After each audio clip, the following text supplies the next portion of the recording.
presented by Taliaferro Library and Cultural Center. The Fever That Would Not Stop, an online investigation into the dancing plague of 1518 by Tony Angelo. It started with a search I didn't expect to matter. Late at night. No particular reason. The kind of restless curiosity that sends you looking for something strange just to feel something different. I typed, "Why did people dance to death in 1518? I hit enter. And something about the results felt crowded. Not in the sense of quantity, but in tone. Too many answers, too many angles, too many people trying, in very different ways, to explain the same impossible thing. I clicked one, then another. Then I stopped noticing the time. The first sources were predictable, academic, controlled, careful. The dancing plague of 1518, they said, began in July in Strasbourg. A woman, Frau Trofe, stepped into the street and began dancing. Within days, dozens joined. Within weeks, possibly hundreds. Some collapsed, some died. The explanations followed like rehearsed lines: mass psychogenic illness, stress response, cultural manifestation of trauma. I leaned back in my chair. It all made sense. Too much sense. The kind of sense that feels like it's been arranged after the fact. I opened another tab, a blog this time.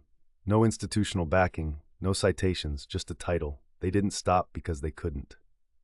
The author didn't give a name. The post began mid-thought, like I had arrived late to a conversation already in progress.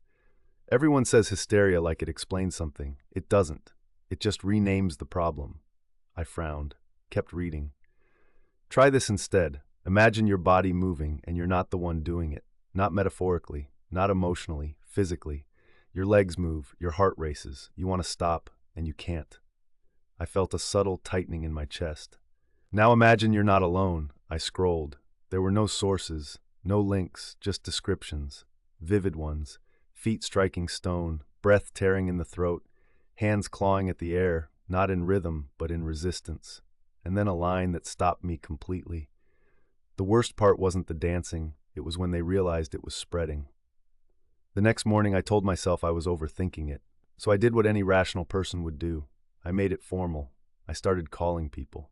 The first call was to a historian I found through repeated citations. His voice carried the calm authority of someone who had long ago made peace with uncertainty. "It happened," he said plainly. "That's not debated." "And the cause?" I asked. "The best supported theory is mass psychogenic illness." There it was again. Neat, contained, safe. "But people died," I said, a pause. "Yes. And that level of physical endurance? Days of dancing?" Another pause. "Historical reports can be embellished."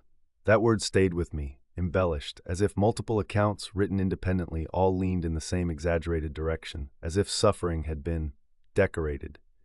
That afternoon I went back to the blog. It was still open. I didn't remember leaving it that way.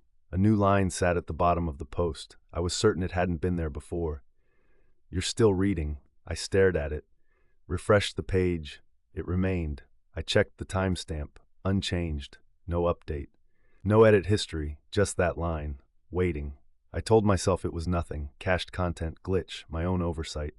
So I did the reasonable thing again. I dug deeper. Forums, archived message boards, dead links resurrected through web caches, fragments of conversations stretching back decades. Most were predictable, people debating theories, dismissing others, circling the same conclusions. But occasionally, there were outliers. Posts that didn't argue, didn't explain. Just described. One thread buried deep in an old discussion board caught my attention. The title, "It's Not Over." The original post was short. Everyone focuses on 1518 like it was isolated. It wasn't. It was just the largest. Replies followed, mocking mostly, but then scattered between them were quieter responses. My grandmother used to talk about something like this. There was an incident in the 1800s, smaller but similar. Why does it always start with one person? I felt something shift, not belief, not yet, but direction. That evening I made another call, a neurologist. I asked the question carefully. Can the body sustain continuous involuntary movement for days? No, she said immediately. Not without severe breakdown, you'd see rapid collapse. But if multiple people, it becomes less likely, not more, she interrupted gently. The human body has limits. Limits. The word echoed, because whatever happened in Strasbourg in 1518 had exceeded them. I didn't sleep well that night. Not because I was afraid, because my thoughts wouldn't settle. Every explanation I reached for dissolved under pressure. Every theory answered one question and left three more exposed. Sometime after 2 a.m., I opened my laptop again. The blog, still there, unchanged, except a second line had appeared. "You're getting closer." I froze. This time I knew. I hadn't missed it. I tried to find the author. No name, no contact page. The domain registration was private. The posts, there were only 3, were undated, untagged, disconnected, each one circling the same idea. This wasn't just an event. It was a pattern. I stepped away from the screen. For a long time, I just sat there, listening to nothing, and then, without thinking, I tapped my foot. Just once, a small absent motion. I stopped immediately. But the awareness of it lingered, too sharp, too sudden. The next day I forced myself back into structure, more calls, more sources. I needed something solid, a psychologist this time, specializing in collective behavior. Mass events like this, she said, require 3 things: stress, belief, and a trigger. Frau Trophea, I said, yes. And the belief? She hesitated. In that time, likely spiritual, possession, curse, something external. And today, another pause, we're not as different as we think. That answer unsettled me more than anything else, because it didn't confine the event to the past. It left the door open. That night, I didn't open the blog.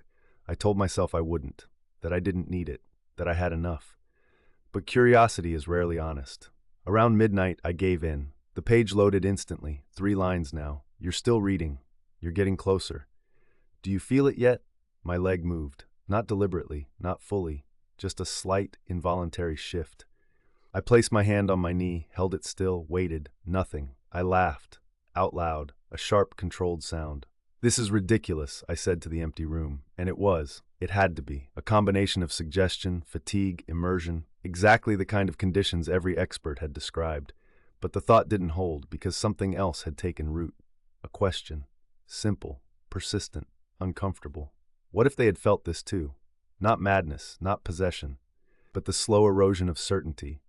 The creeping sense that their bodies were no longer entirely their own. I closed the laptop, sat in the silence, and listened. Not for sound, but for rhythm. There was none. Not really. Just my heartbeat. Steady, predictable, mine. Still, I didn't move for a long time, just in case. I haven't gone back to the blog since. Not because I'm afraid of what I'll find, but because I'm not sure I want to know if it's changed again. The official explanations remain. Stress, hysteria, cultural expression, they are still the best answers we have. And maybe they're enough. Maybe the people of Strasbourg in 1518 were overwhelmed by forces we now understand better than they did. Maybe their bodies became the language of their suffering. Maybe that's all this is. But there's one detail I can't shake. One detail that doesn't fit cleanly into any explanation. It started with one person, one movement, one step, and then it spread. Not like disease, not exactly, but like something recognized, something answered. And that, more than anything, is what keeps me from closing the case. Because even now, sitting still, perfectly still, I'm aware, in a way I wasn't before, of how easy it would be to start.